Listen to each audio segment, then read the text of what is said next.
ओम साईं राम। हमारे प्यारे बाबा के प्यारे भक्तों, मैं साईं की बेटी एक बार फिर से आपका आपके बाबा के चैनल साईं संजीवनी पर तहे दिल से स्वागत करती हूँ।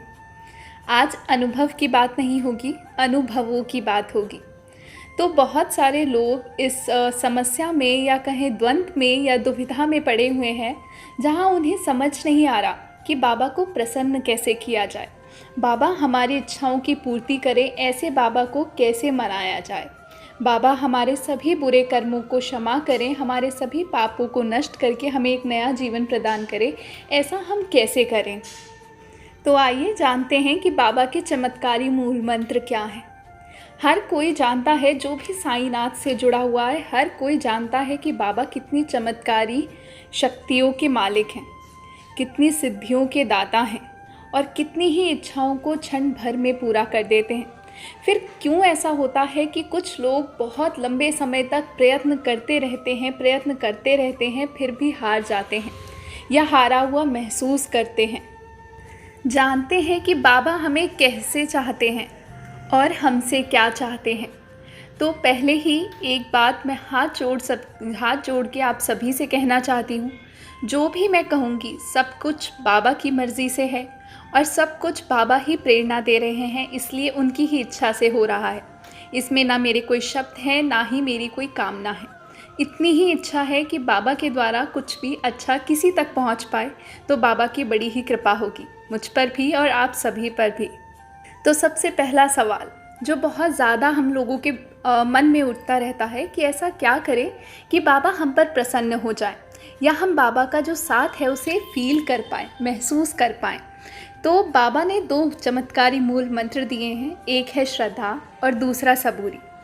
ये हम सुनते आए हैं, जब से हम बाबा से जुड़े हैं हम सुनते आए हैं, लेकिन इसका मूल अर्थ हम बहुत बार समझ नहीं पाते या समझकर भी नासमझी कर देते हैं, पता नहीं। तो होता क्या है कि बहुत बार हम बाबा पर विश्वास करते हैं, लेकिन बाबा के कहे पर विश्वास नहीं करते। यदि बाबा ने किसी भी माध्यम से आप तक एक संदेश, एक मैसेज, एक उपदेश पहुंचाया है और यदि आप उसके अनुसार ही कार्य करते हैं, उस बात में, उस उपदेश में विश्वास दिखाते हैं, ये सोचकर कि ये बाबा ने कहा है, किसी भी हाल में मुझे ये समझना है, करना है, तो बाबा उस उपदेश की रक्षा आप तक करते हैं।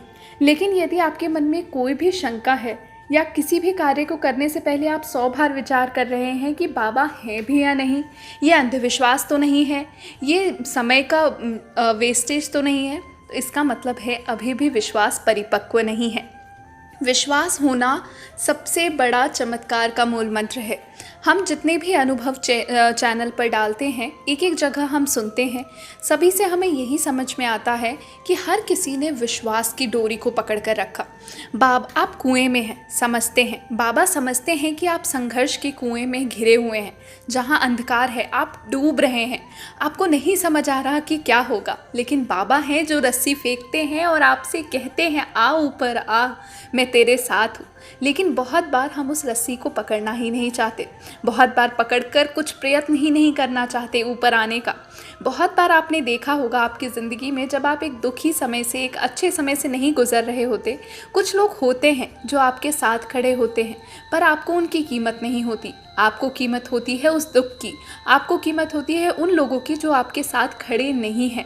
तो ये किसकी गलती है? ये तो हमारी गलती है ना। ये हमारे दिमाग की गलती है जो हमेशा नकारात्मक बातों में ही फंसा रहता है। दूसरी है सबूरी। सबूरी से क्या नहीं हासिल किया जा सकता। बाबा ऐसा कहते हैं, सच्चरित्र के माध्यम से ही आपसे हर बात कह रही हूँ।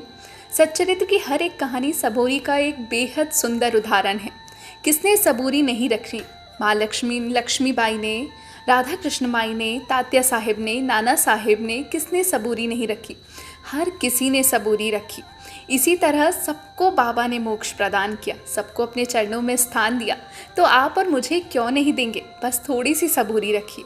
देखिए, सबूरी का मतलब सिर्फ इतना नहीं होता कि आप रो रहे हैं और परिणाम के इंतज़ार में रोते रोते बैठे हैं। नहीं, सबूरी है प्रेम का स्वरूप।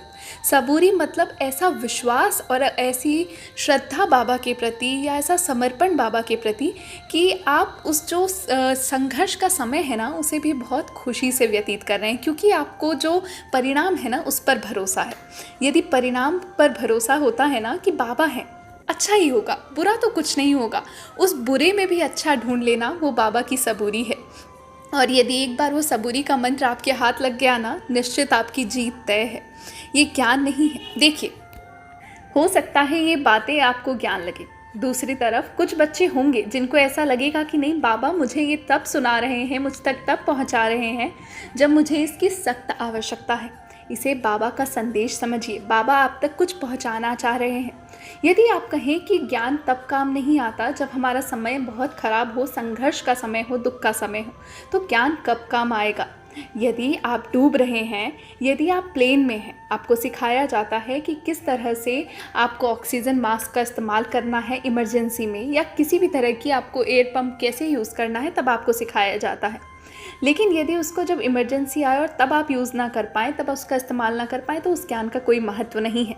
इसी तरह से, और एक बात विशेष तौर में यहाँ पर कहना चाहूँगी, जो भी बाबा की कृपा का अनुभव करना चाहते हैं उनसे मेरी हाथ जोड़कर ये रिक्वेस्ट है, विनती है, प्रार्थना है, इस बात को समझिए कि बाबा को समझने के लिए आपको बाबा की सच्चरित्र पढ़ना नितांत आवश्यक है। थोड़ा सा समय निकालकर बाबा की सच्चरित्र को पढ़ना शुरू कीजिए। निश्चित तौर पर आपको अपने जीवन में एक सकारात्मक और ऊर्जावान परिवर्तन देखने को मिलेगा। विश्वास रखिएगा, जैसे आप सच्चरित्र का 1 अध्याय, 2 अध्याय, ऐसे करके 51 अध्याय पूर्ण करेंगे, आपके जीवन में एक सकारात्मक परिवर्तन होगा, निश्चित तौर पर होगा। और मैं आपसे रिक्वेस्ट करती हूँ कि जब वो परिवर्तन हो तो आप वो परिवर्तन दूसरों तक भी पहुँचाएँ चैनल के माध्यम से, ताकि लोगों को विश्वास हो और विश्वास और दृढ़ हो, और सबूरी रखने पर लोग अपने आप को खुश रखें, ना कि दुखी रखें। तो यही है इस वीडियो का अंत। लेकिन इसके बाद मैं यही कहना चाहूँगी, यदि आप या कोई भी किसी भी तरह की ऐसी समस्या से गुज़र रहे हैं जहां आप खुद से खुद को संभाल नहीं पा रहे हैं, मैंने आपको कॉन्टैक्ट नंबर दिया है। अगर बाबा चाहते हैं तो किसी भी तरह से हम आपकी मदद कर सकते हैं, चैनल के माध्यम से, प्रेयर के माध्यम से, बाबा से दुआएं मांगकर। तो प्लीज़ हमें रीच कीजिए और अपने एक्सपीरियंस को भी शेयर कीजिए। ओम साई राम।